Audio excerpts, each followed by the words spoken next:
গুমের মামলায় শেখ হাসিনা সহ 11 জনের বিরুদ্ধে গ্রেফতারি পরোয়ানা। 12 ফেব্রুয়ারি হাজিরের নির্দেশ ট্রাইব্যুনালের। বিচারের উদ্যোগে সন্তোষ ভুক্তভোগী পরিবারের।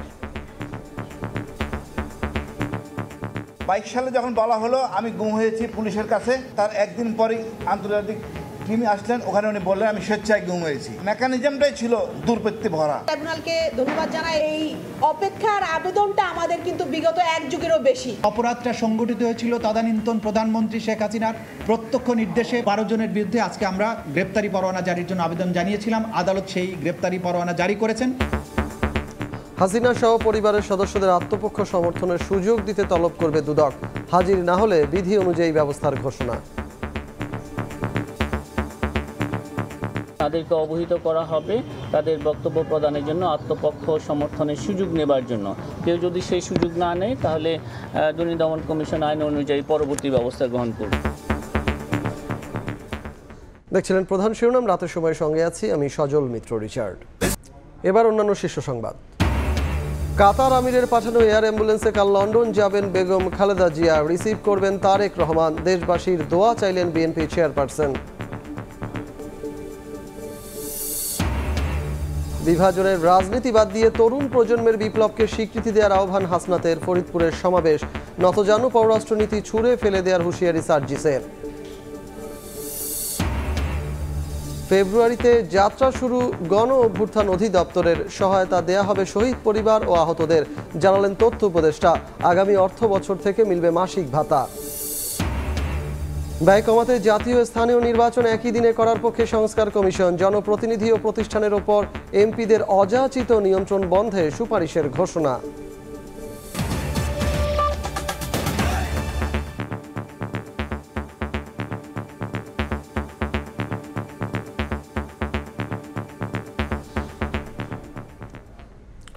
অবশেষে আগামীকাল রাত 10টায় উন্নত চিকিৎসার জন্য যুক্তরাজ্যের উদ্দেশ্যে রওনা দিচ্ছেন বিএনপি চেয়ারপারসন বেগম খালেদা জিয়া।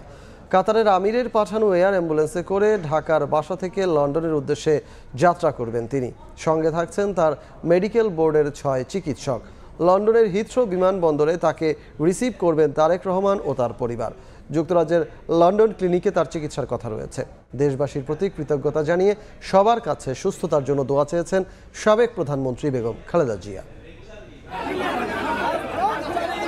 নানা জটিলতা ও বাধা পেরিয়ে অবশেষে উন্নত চিকিৎসার জন্য দেশের বাইরে যাচ্ছেন বিএনপি চেয়ারপারসন বেগম খালেদা জিয়া। শারীরিক অবস্থা স্থিতিশীল থাকায় মঙ্গলবার রাতে যুক্তরাজ্যের উদ্দেশ্যে রওনা হওয়ার কথা রয়েছে সাবেক এই প্রধানমন্ত্রীর। নানা রোগে আক্রান্ত বেগম জিয়ার উন্নত চিকিৎসার জন্য দাবি জানিয়ে এলেও তৎকালীন আওয়ামী লীগ সরকারের মন গলাতে পারেনি তার চিকিৎসক পরিবার ও দল। জুলাই অভ্যুত্থানে শেখ হাসিনা পালিয়ে গেলে বিদেশে যাওয়া নিয়ে আর কোনো বাধা না থাকায় লন্ডনে যেতে পারছেন সাবেক প্রধানমন্ত্রী বেগম জিয়া। সোমবার গুলশানে সংবাদ সম্মেলনে বিএনপি নেত্রীর লন্ডন যাত্রা নিয়ে বিস্তারিত তথ্য তুলে ধরেন তার ব্যক্তিগত চিকিৎসক AZM জাহিদ হোসেন। জানান, কাতারের আমিরের পাঠানো এয়ার অ্যাম্বুলেন্সে 7 তারিখ রাত 10টায় যুক্তরাজ্যের উদ্দেশ্যে রওনা দেবেন বেগম জিয়া। সঙ্গে থাকবেন মেডিকেল বোর্ডের 6 জন চিকিৎসক। 7 জানুয়ারি ইনশাল্লাহ রাত 10টায় কাতার আমিরাতসে এর আমিরের স্পেশাল এয়ার অ্যাম্বুলেন্সে উনি ইনশাল্লাহ যাবেন। এয়ার অ্যাম্বুলেন্সে যে চিকিৎসা দেওয়ার জন্য কাতার আমির রয়্যাল এয়ার অ্যাম্বুলেন্স যেটা, ওটার 4 জন চিকিৎসক এবং তাদের চিকিৎসকদের সহকারী, অর্থাৎ এটি বলে প্যারামেডিক্স, ওনারা থাকবেন। লন্ডনে হিথ্রো বিমানবন্দরে বিএনপি নেত্রীকে রিসিভ করবেন তার বড় ছেলে দলের ভারপ্রাপ্ত চেয়ারম্যান তারেক রহমান।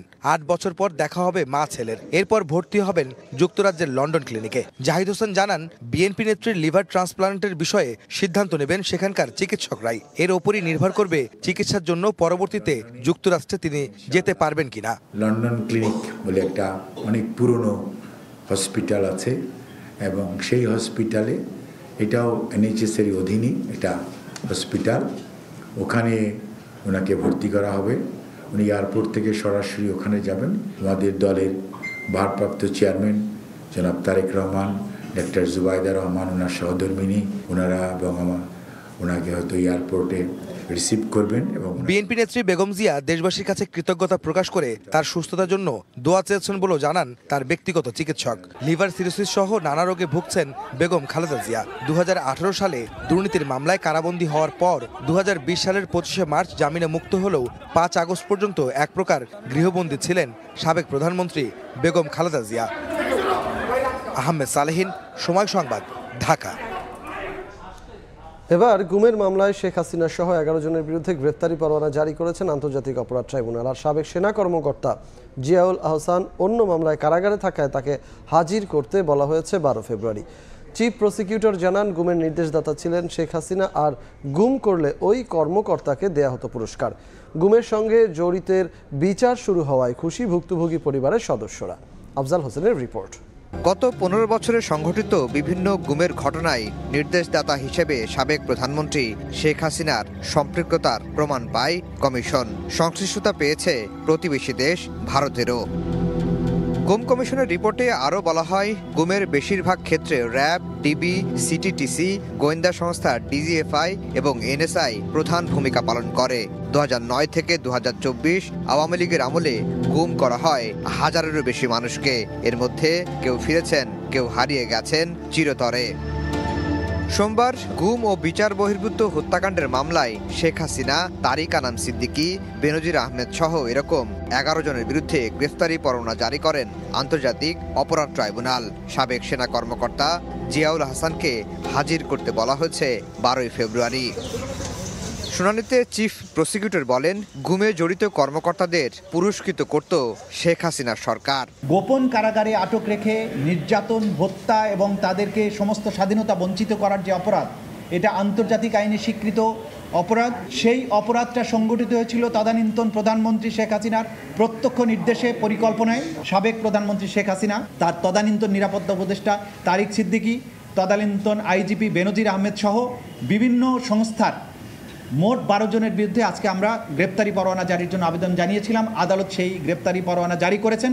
এদিন বিশেষ ট্রাইব্যুনালে উপস্থিত ছিলেন গুম পরিবারের সদস্যরা। রাষ্ট্র বিচারের উদ্যোগ নেয় সন্তোষ প্রকাশ করেন তারা। আইসিটি ট্রাইব্যুনালকে ধন্যবাদ জানাই এবং এই ব্যবস্থাটাকে ধন্যবাদ জানাই, কারণ এই অপেক্ষার আবেদনটা আমাদের কিন্তু বিগত 1 যুগেরও বেশি। 14 ডিসেম্বর পর্যন্ত গুমের ঘটনায় কমিশনে 1676টি অভিযোগ জমা পড়ে। এর মধ্যে 758 জনের অভিযোগ যাচাই বাছাই করা হয়েছে।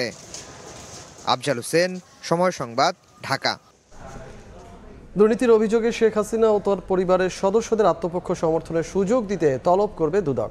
তবে হাজির না হলে বিধি অনুযায়ী ব্যবস্থা নেওয়া হবে বলে জানিয়েছেন সংস্থাটির মহাপরিচালক। এদিন ছাগলকাণ্ডে সমালোচিত এনবিআরের মতিউর সহ স্ত্রী সন্তানদের নামে মামলা করেছে দুদক। অবৈধ সম্পদের মামলায় জড়িয়েছেন সাবেক 2 এমপি। মেগা প্রকল্পে লুটপাট, বিদেশে অর্থ পাচার সহ শেখ হাসিনা ও তার পরিবারের সদস্যদের বিরুদ্ধে দুর্নীতির নানা অভিযোগ অনুসন্ধান করছে দুদক। দুদক মহাপরিচালকের কাছে প্রশ্ন ছিল, বিদেশে থাকা অভিযুক্তদের কিভাবে জিজ্ঞাসাবাদ করা হবে। এটা হচ্ছে আত্মপক্ষ সমর্থনের একটা সুযোগ। আমরা আমাদের আইনানুগ যে প্রক্রিয়া আছে সেটা অনুসরণ করেই তাদেরকে অবহিত করা হবে, তাদের বক্তব্য প্রদানের জন্য, আত্মপক্ষ সমর্থনের সুযোগ নেবার জন্য। কেউ যদি সেই সুযোগ না নেয় তাহলে দুর্নীতি দমন কমিশন আইন অনুযায়ী পরবর্তী ব্যবস্থা গ্রহণ করবে। নাটোর 2 আসনের সাবেক এমপি শফিকুল ইসলাম শিমুল ও তার স্ত্রীর বিরুদ্ধে 16 কোটি টাকার অবৈধ সম্পদ এবং 25 কোটি টাকার অস্বাভাবিক লেনদেনের তথ্য পাওয়ায় মামলা করেছে দুদক। প্রায় 22 কোটি টাকার অস্বাভাবিক লেনদেনের অভিযোগে চট্টগ্রাম 16 আসনের সাবেক এমপি মোস্তাফিজুর রহমান ও তার স্ত্রীর বিরুদ্ধেও মামলা করেছে সংস্থাটি। এছাড়া 125 কোটি টাকার অবৈধ সম্পদের প্রমাণ পাওয়ায় ছাগলকাণ্ডের সমালোচিত এনবিআরের সাবেক কর্মকর্তা মতিউর রহমান, তার প্রথম স্ত্রী ও ছেলেমেয়ের বিরুদ্ধে মামলা হয়েছে। মতিউরের বিরুদ্ধে ইতিপূর্বে তো আমরা মামলার রুজু তথ্যাদি আপনাদেরকে পরিবেশন, এটা হচ্ছে তার পরিবারের অন্যান্য সদস্যদের, তার প্রথম স্ত্রী, তার সন্তান, তার ছেলে এবং মেয়ের বিরুদ্ধে তারা যে সম্পদ বিবরণী দাখিল করেছেন, উক্ত সম্পদ বিবরণী যাচাই শেষে এই মামলাগুলো তার পরিবারের সদস্যদের বিরুদ্ধে করা হয়েছে। এদিকে দুদকের নাম ভাঙিয়ে চাঁদাবাজের খবর নজরে আসে আসল দুদকের। পরে এ নিয়ে সংবাদ বিজ্ঞপ্তি দিয়ে সংস্থাটি জানায় এ কাজ ভুয়া দুদকের। এতে ক্ষুব্ধ হয়ে প্রতিবাদ জানাতে এসে গ্রেফতার হন ৩ জন। পল্টন থানায় ৭ জনকে আসামি করে মামলা করে দুদক বলছে অন্তত ২০০ অভিযান চালিয়ে চাঁদাবাজি করেছে তারা। তাসলিম তৌহিদ, সময় সংবাদ, ঢাকা। বিডিআর বিদ্রোহ কোনো দাবি আদায়ের বিদ্রোহ ছিল না, দেশকে দুর্বল করার ষড়যন্ত্র ছিল বলে মন্তব্য করেছেন স্বাধীন তদন্ত কমিশনের প্রধান। জানান, স্বচ্ছভাবে তদন্ত করে ৩ মাসের মধ্যে জনসম্মুখে প্রকাশ করা হবে পিলখানা হত্যাযজ্ঞের প্রতিবেদন। শেখ হাসিনাকেও আনা হবে জিজ্ঞাসাবাদের আওতায়। রওয়া কনভেনশন সেন্টারে মতবিনিময় সভায় প্রকৃত ঘটনা উন্মোচন করে বিচার নিশ্চিতের দাবি জানান শহীদ পরিবারের সদস্যরা। ভয়ঙ্কর নির্যাতনের শিকার হয়ে বেঁচে ফেরেন ৫৫ জন। এখনো বয়ে বেড়ানো দগদগে ক্ষত ক্ষোভের স্ফুলিঙ্গ হয়ে চোখে মুখে ফুটে ওঠে তাদের স্মৃতিচারণে। চরমভাবে নির্যাতিত করে রক্তাক্ত করলো এবং আমাকে গলা টিপে তারা হত্যা করছিল। সেই মৃত্যুর কাছ থেকে আমরা ফিরে এসেছি। এত বছর পর গেল ডিসেম্বরে গঠন করা হয়েছে 7 সদস্যের স্বাধীন তদন্ত কমিশন। কমিশনের সঙ্গে শহীদ পরিবারের সদস্যদের মতবিনিময় সভায় উঠে আসে নির্মমতার গল্প। সঠিক বিচার না হওয়ার আক্ষেপ নিয়ে দিন পার করছেন স্বজনহারারা। একটা মানুষ তো প্রতিবাদ করলো না আমাদের বাবার হত্যার সময়। তখন তারা যদি প্রতিবাদ করতো, এতগুলো অফিসার তো আসলে নৃশংসভাবে হত্যাকাণ্ডে মারা যেত না। বিডিআর হত্যাকাণ্ডকে সার্বভৌমত্বের উপর আঘাত দাবি করে শহীদ পরিবারের স্বজনদের দাবি সুষ্ঠু তদন্তের মাধ্যমে উন্মোচিত হোক প্রকৃত ঘটনা, বিচার হোক দোষীদের। তবে 7 সদস্যের কমিশনের মধ্যে একজনকে নিয়ে আপত্তি জানান তারা। এটা শুধু আমার বাবা মার হত্যা না, এটা 57 মিলিটারি অফিসার্স হত্যা না, এটা বিডিআর ধ্বংসের হত্যা না, এটা সেনাবাহিনী ধ্বংসের হত্যা না, এটা বাংলাদেশের সভরেন্টি ধ্বংসের একটা বিষয়। বিডিআরের সদস্যদের দ্বারা এত বড় একটা ঘটনা পরিকল্পিতভাবে করা এবং এই জিনিসটা বাস্তবায়ন করা কোনোভাবে তাদের পক্ষে সম্ভব নয়। নিরপেক্ষভাবে কাজ করার কথা জানিয়ে কমিশনের সভাপতি বললেন 3 মাসের মধ্যে প্রকাশ করা হবে তদন্ত প্রতিবেদন। শেখ হাসিনা তিনি ভারতে অবস্থান করছেন। আমরা চেষ্টা করব ফরেন মিনিস্ট্রির মাধ্যমে কিংবা ডাইরেক্টলি আমরা, যেটা আমাদের জন্য আইনগতভাবে সিদ্ধ, ভারতীয় হাইকমিশনের সঙ্গে আমরা যোগাযোগ করে হয় তাকে এক্সট্রাডাইট করার জন্য আমরা বলবো, কিংবা আমাদের টিম সেখানে গিয়ে তার ইন্টারভিউ নেবে। এ সময় পিলখানা হত্যায় ভারতের জড়িত থাকার অভিযোগ নিয়ে প্রমাণ দেওয়ার আহ্বান জানান কমিশন সভাপতি। ভারতের পাকিস্তানের আইএসআই। সানবীর রূপল, সময় সংবাদ, ঢাকা। বিভাজনের রাজনীতি বাদ দিয়ে তরুণ প্রজন্মের বিপ্লবকে স্বীকৃতি দেওয়ার আহ্বান জানিয়েছেন বৈষম্য বিরোধী ছাত্র আন্দোলনের আহ্বায়ক হাসনাত আব্দুল্লাহ। নতজানু পররাষ্ট্রনীতি ছুঁড়ে ফেলে দেওয়ার হুঁশিয়ারি দিয়েছেন জাতীয় নাগরিক কমিটির মুখ্য সংগঠক সার্জিস আলম। ফরিদপুর প্রতিনিধি শিকদার সজলকে সঙ্গে নিয়ে আরও জানাচ্ছেন সঞ্জয় কর্মকার অভিজিৎ, আর ছবি তুলেছেন শাহাদাত আকন।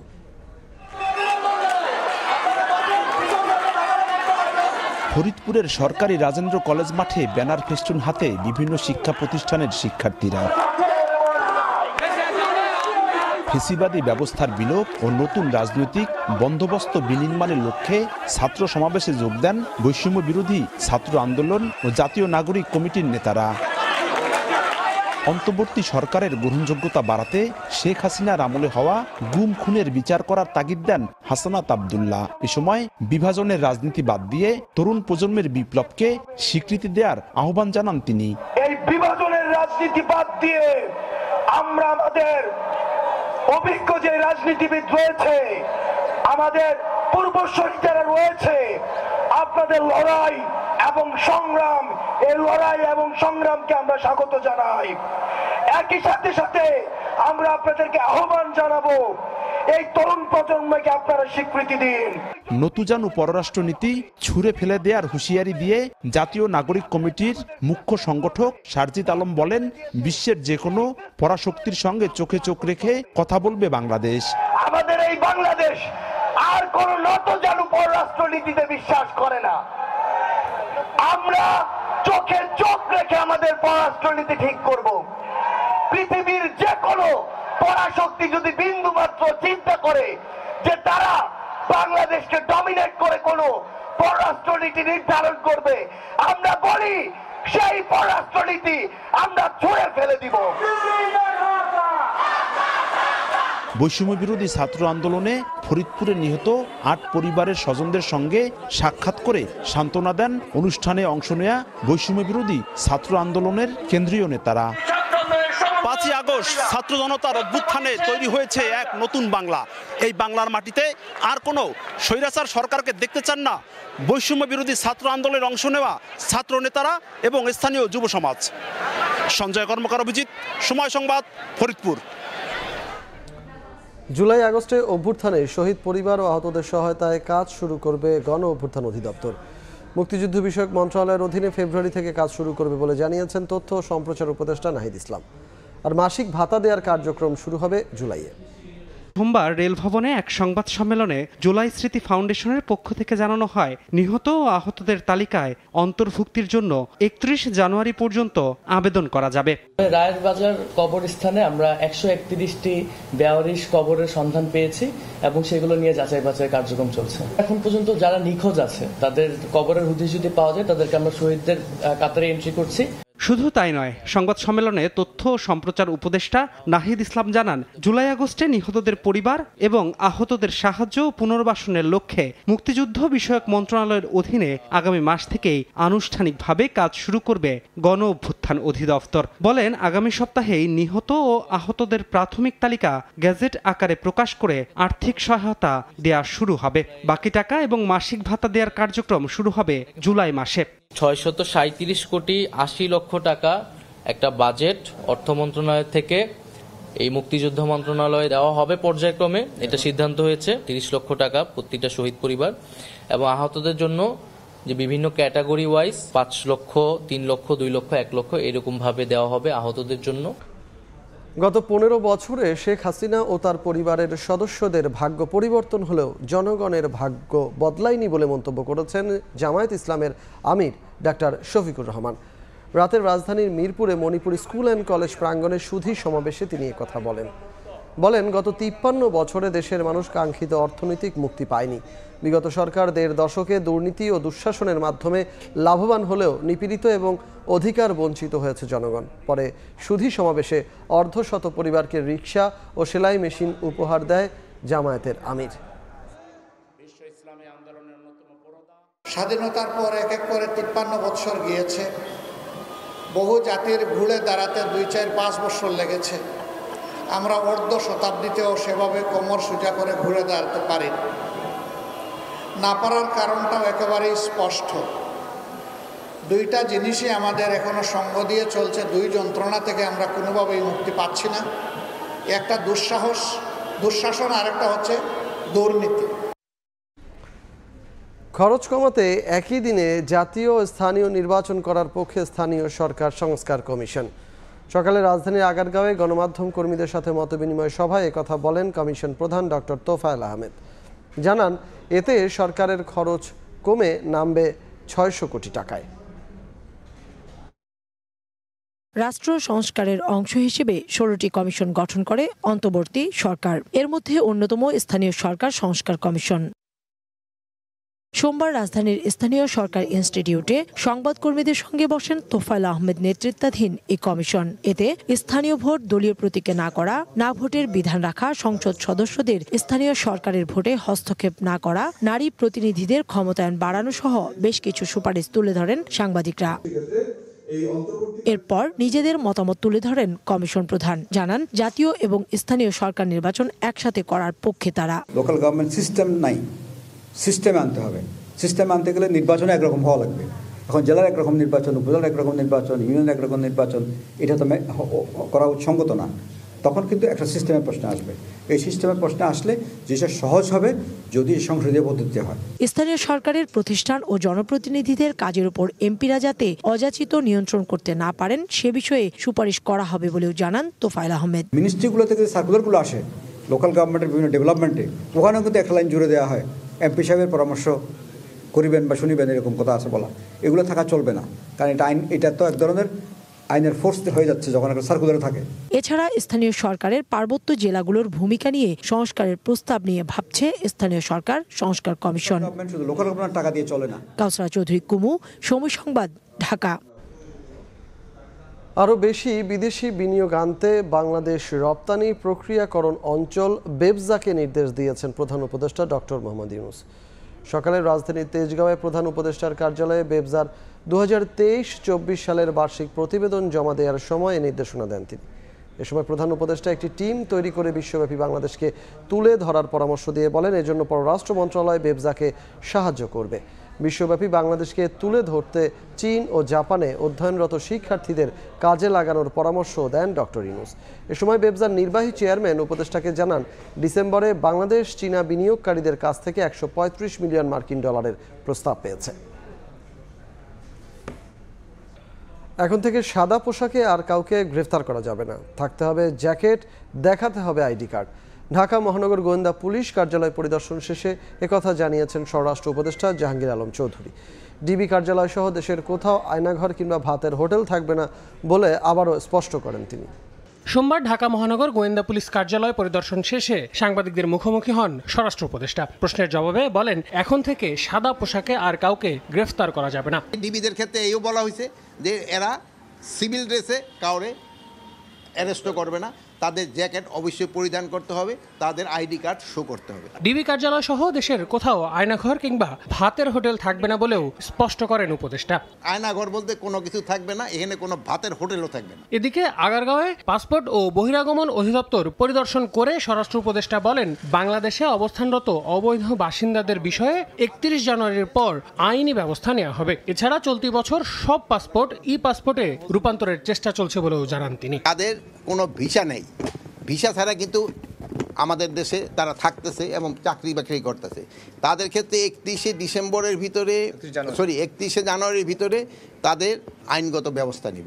আর এখনও যারা ধরেন যে যারা ভিসা ব্যতীত যারা আছে, যারা যদি ধরা পড়ে তারা আমরা বিদেশে পাঠাই দিব। রোহিঙ্গারা যাতে বাংলাদেশের পাসপোর্ট ব্যবহারের সুযোগ না পায় সেজন্য কাজ চলছে বলেও জানান স্বরাষ্ট্র উপদেষ্টা। আল আমিন তুষার, সময় সংবাদ, ঢাকা। সরকার পতনের পর জুলাই হত্যাসহ রাজনৈতিক বিভিন্ন ঘটনায় ঢাকায় হওয়া কোনো মামলারই তদন্ত প্রতিবেদন দিতে পারেনি পুলিশ। আদালতের নিয়মিত হাজিরা চললেও নেই দৃশ্যমান অগ্রগতি, এমনকি রিমান্ডের তথ্য কেস ডায়েরিতে সুস্পষ্টভাবে উল্লেখ করা হচ্ছে না বলছেন আইনজীবীরা। তবে রাষ্ট্রপক্ষের দাবি, স্বাভাবিকভাবেই চলছে মামলার কার্যক্রম। অভ্যুত্থানকারীরা বলছেন, মামলা বাণিজ্য ও বিচারহীনতার সংস্কৃতির পুনরাবৃত্তি দেখতে চান না তারা। আমাদের জানা মতে একটা আসামিও 164 ধারা জবানবন্দিতে তা এই ঘটনার স্বীকার করে জবানবন্দি দিয়েছে, এরকম তথ্য আমাদের কাছে নাই। আবার এই যে রিমান্ড চলছে, গ্রেপ্তার চলছে, দেখানো চলছে, এগুলো জাস্ট একটা রুটিন কাজ। বাদীপক্ষ যদি সেই প্রমাণ সঠিকভাবে করতে না পারে তাহলে বাংলাদেশের এই যে শহীদদের হত্যার বিচার হবে বলে আমি মনে করি না। তদন্তকারী কর্মকর্তা যে রিপোর্টটা আসে সেই রিপোর্টে বলে যে গুরুত্বপূর্ণ তথ্য পাওয়া গেছে। কি তথ্য পাওয়া গেছে এই ধরনের কোনো ব্যাখ্যা উনার এই রিপোর্টের মধ্যে কোথাও নাই। তবে মামলা প্রক্রিয়া স্বাভাবিকভাবে চলছে বলে মনে করেন রাষ্ট্রপক্ষ। বিচারে কোনো উদারতা দেখানো হচ্ছে না বলেও জানান পাবলিক প্রসিকিউটর। সরকারি উদারনীতি একটা জায়গায় আছে, যেটা হলো এই মামলাগুলোতে যারা নিরপরাধ তাদেরকে অ্যারেস্ট করা হবে না, কিন্তু আবার অপরাধী ঘুরে বেড়াচ্ছে তাদেরকে আইন আয়ত্তে আনা হচ্ছে আবার মামলার মাধ্যমে। রিমান্ডের যে তথ্যগুলো পাওয়া যাচ্ছে এটা কিন্তু তদন্তকারী কর্মকর্তা সে নিজে সবকিছু এখন ডিসক্লোজ করবে না। টোটাল ক্ষমতা হলো ইনভেস্টিগেশন অফিসারের, সেখানে আদালতের এখানে তাকে কোনো নির্দেশনা দেওয়ার কোনো ক্ষমতা নাই।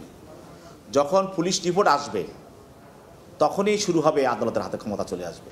গণ অভ্যুত্থানে নেতৃত্ব দেওয়া ছাত্রনেতারা বলছেন, অভিযোগ গঠনে কালক্ষেপণ, মামলা বাণিজ্য কিংবা বিচারহীনতার সংস্কৃতির পুনরাবৃত্তি দেখতে চান না তারা। 4-5 মাস পেরিয়ে যাওয়ার পরেও আমরা এখনো পর্যন্ত কোনো মামলার অগ্রগতি দেখতে পাইনি। এখনো পর্যন্ত কোনো মামলার চার্জশিট, একটা মামলারও চার্জশিট দেওয়া হয়নি। সেটা অত্যন্ত দুঃখজনক যে আমরা সুবিচার নিশ্চিতের জন্য যে লড়াই সংগ্রাম করছি সেখানে শুধুমাত্র মামলা হওয়ার জন্য মামলা হওয়া আর একটি সুবিচার নিশ্চিত হওয়ার জন্য মামলা হওয়া, দুইটির মধ্যে পার্থক্য রয়েছে। আমরা আমাদের জায়গা থেকে আহ্বান থাকবে যে এই মামলার কোনো মেরিট নাই, সেই মামলা যেন দায়ের করা না হয়। অন্যদিকে যে মামলাগুলো হচ্ছে মেরিট বেসড, যেই ধরনের মামলাগুলো রয়েছে সেই মামলাগুলোর আমরা দ্রুততম সময়ে সেগুলোর হচ্ছে আমরা সুবিচার নিশ্চিত দেখতে চাই। ন্যায় বিচার প্রতিষ্ঠায় অন্তর্বর্তীকালীন সরকার সহ সংশ্লিষ্ট সকলের যথাযথ উদ্যোগ নেওয়ার আহ্বান এই ছাত্র নেতার। সাধারণ মানুষের ম্যান্ডেট নিয়ে গণ অভ্যুত্থান হয়েছে। আমান নবী, সময় সংবাদ, ঢাকা। আরও 1 বছর মেট্রো রেলে ভ্যাট বাতিল করেছে এনবিআর। আগামী 31 ডিসেম্বর পর্যন্ত এই অব্যাহতির সুবিধা বহাল থাকবে। সোমবার এক সংক্রান্ত আদেশ জারি করে এনবিআর, যেখানে তাৎক্ষণিকভাবে আদেশ কার্যকরের কথা উল্লেখ করা হয়েছে। বর্তমান ভ্যাট আইন অনুযায়ী যে কোনো শীতাতপ নিয়ন্ত্রিত রেলের টিকিটে 15% ভ্যাট আরোপের বিধান রয়েছে। মেট্রো রেল পুরোপুরি শীতাতপ নিয়ন্ত্রিত এবং গণপরিবহন, কিন্তু মেট্রো রেল চালুর পর থেকেই ঢাকা ম্যাস ট্রানজিট কোম্পানি লিমিটেডের অনুরোধে এই সেবার ওপর ভ্যাট আরোপ করা হয়নি। নজিরবিহীন শীতকালীন ঝড় ও তীব্র তুষারপাতের কবলে যুক্তরাষ্ট্রের 30টি অঙ্গরাজ্যের 6 কোটির বেশি মানুষ। জারি করা হয়েছে জরুরি অবস্থা, বাতিল করা হয়েছে কয়েক হাজার ফ্লাইট, বন্ধ রয়েছে শিক্ষা প্রতিষ্ঠান ও অফিস আদালত। আবহাওয়াবিদরা বলছেন, গত 1 দশকের মধ্যে সবচেয়ে বেশি তুষারপাত হওয়ার পাশাপাশি তাপমাত্রাও হবে সর্বনিম্ন। নিউ ইয়র্ক থেকে হাসানুজ্জামান সাকির রিপোর্ট। তীব্র তুষারপাত ও শীতকালীন ঝড়ের কবলে যুক্তরাষ্ট্র। 30টির বেশি অঙ্গরাজ্য এখন শুভ্র চাদরে ঢাকা। ঝড়ের কারণে বাতিল হয়েছে হাজার হাজার ফ্লাইট, অনেক স্থানে রাস্তা কেটে গেছে, স্কুল কলেজ সহ শিক্ষা প্রতিষ্ঠান বন্ধ করে দেয়া হয়েছে। জরুরি অবস্থা জারি করা হয়েছে Kansas, Arkansas, Missouri, Kentucky, Virginia, West Virginia ও নিউ জার্সি সহ কয়েকটি অঙ্গরাজ্যে। এই অবস্থায় ক্ষয়ক্ষতি এড়াতে বন্ধ রাখা হয়েছে অঞ্চলগুলোর প্রধান সড়ক। এছাড়া বিদ্যুৎ সংকট দেখা দিয়েছে কয়েকটি এলাকায়। শনিবার যুক্তরাষ্ট্রের জাতীয় আবহাওয়া বিভাগ জানিয়েছে, এবার তুষারপাত 38 সেন্টিমিটারে পৌঁছাতে পারে, যা গত 1 দশকের মধ্যে সবচেয়ে ভারী তুষারপাত। তুষার ঝড়ের কারণে বিভিন্ন স্থানে থমকে গেছে জীবনযাত্রা। প্রয়োজন ছাড়া কাউকে বাসাবাড়ির বাইরে বের না হওয়ার পরামর্শ দিয়েছে স্থানীয় কর্তৃপক্ষ। ইতিমধ্যে 6 কোটিরও বেশি মানুষ তুষারপাতের কবলে পড়েছে বলে জানিয়েছে যুক্তরাষ্ট্রের আবহাওয়া অফিস। এর আগে আগাম তুষারপাতের খবরে গ্রোসারি দোকানগুলোতে নিত্য প্রয়োজনীয় জিনিসপত্র কেনার হিড়িক পড়ে যায়। আবহাওয়াবিদরা জানিয়েছেন, পৃথিবীর সবচেয়ে উত্তরে অবস্থিত আর্কটিক মেরু অঞ্চল থেকে একটি ঘূর্ণিঝড় যুক্তরাষ্ট্রের দিকে ধাবিত হয়ে এই তীব্র তুষারপাত ও হিমশীতল আবহাওয়ার সৃষ্টি করেছে। তুষার ঝড় মোকাবেলায় আপ্রাণ চেষ্টা চালিয়ে যাচ্ছে কর্তৃপক্ষ। হাসানুজ্জামান সাকি, সময় সংবাদ, নিউ ইয়র্ক, যুক্তরাষ্ট্র। বিসিবি প্রেসিডেন্ট ফারুক আহমেদ ও পরিচালক নাজমুল আবেদিন ফাহিম নিজেদের ইগোর জন্য পুরো ক্রিকেট পরিবারকে লজ্জায় ফেলেছেন বলে মন্তব্য সাবেক পরিচালক খালেদ মাহমুদ সুজনের। পদের লোভ লালসা থেকে বিরত থেকে ক্রিকেটকে এগিয়ে নিতে কাজ করার আহ্বান জানান তিনি। তবে 5 মাসেও বিসিবির স্ট্যান্ডিং কমিটি ঘোষণা করতে না পারা ফারুক আহমেদের ব্যর্থতা বলেই মনে করেন সুজন। বিপিএল ছাপিয়ে ক্রিকেটে talk of the town Faruk Ahmed আর নাজমুল আবেদিন ফাহিম দ্বন্দ্ব। মাঠের বাইরে একের পর এক ঘটনায় টালমাটাল ক্রিকেট বোর্ড। বিসিবি কার্যালয়ে অনাকাঙ্ক্ষিত ঘটনার পর সভাপতি ফারুক আহমেদের সাথে পরিচালক নাজমুল আবেদিন ফাহিমের দ্বন্দ্ব প্রকাশ্যে আসায় সমালোচনার ঝড় বইছে। বিপিএল এর সিলেট পর্বে 2 কর্তাই গণমাধ্যমে কথা বলে সমালোচনার পালে হাওয়া দেন, যা তৈরি করেছে বিব্রতকর পরিস্থিতির। যে ঘটনাকে ক্রিকেটের জন্য লজ্জার বলে মন্তব্য করেন সাবেক অধিনায়ক ও বোর্ড পরিচালক খালেদ মাহমুদ সুজন। দুজন সিনিয়র মানুষ যেটা করলেন, আমাদের দেশে যত ক্রিকেটার আছে, আমরা যারা ন্যাশনাল টিম খেলি বা ন্যাশনাল টিমের বাইরে যত তাদের সবার জন্য খুব লজ্জাজনক যে তাদের এই যে ইগো প্রবলেম বা তাদের এই যে কারাকারির প্রবলেম চলতেছে, যে কে প্রেসিডেন্ট হবেন বা কে অপারেশনের চেয়ারম্যান হবেন বা কে ডেভেলপমেন্টের চেয়ারম্যান হবেন, ইটস ভেরি ফানি এন্ড লজ্জাজনক আমাদের। তবে মূল দায় নাজমুল আবেদিন ফাহিমের দিকে দিচ্ছেন খালেদ মাহমুদ।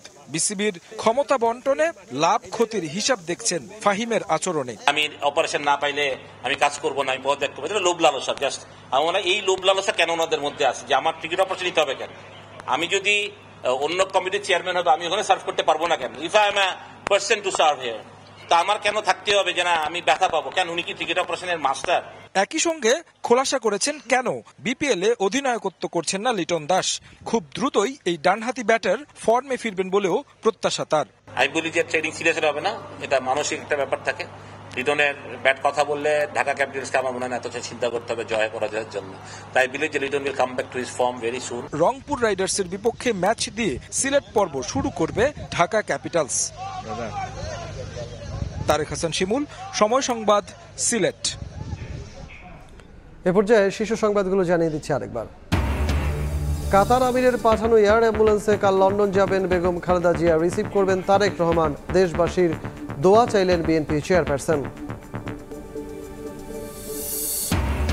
গুমের মামলায় শেখ হাসিনা সহ 11 জনের বিরুদ্ধে গ্রেফতারি পরোয়ানা, 12 ফেব্রুয়ারি হাজিরের নির্দেশ ট্রাইব্যুনালের। বিচারের উদ্যোগে সন্তোষ ভুক্তভোগী পরিবারের।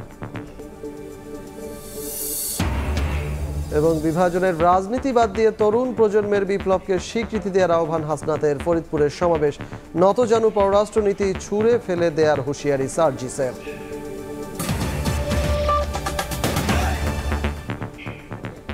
এই ছিল রাতের সময়, সঙ্গে থাকুন সময়ের।